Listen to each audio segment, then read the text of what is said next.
بسم اللہ الرحمن الرحیم۔ سلام حضرت محمد مصطفیٰ صلی اللہ علیہ وآلہ وسلم پر اور ان کی آل پاک پر۔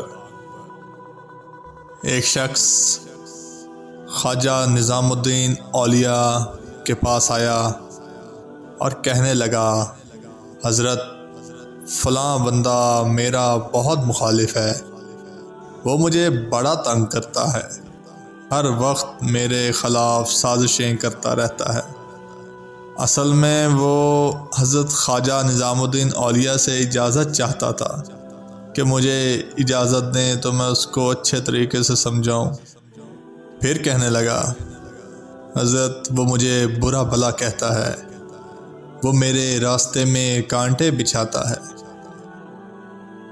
حضرت خواجہ نظام الدین اولیاء بھی اس کی بات کو سمجھ گئے کہ وہ کہنا کیا چاہتا ہے۔ خواجہ نظام الدین اولیاء نے اس شخص کو بڑا عجیب جواب دیا جو کہ سونے کی روشنائی سے لکھا جانا چاہیے۔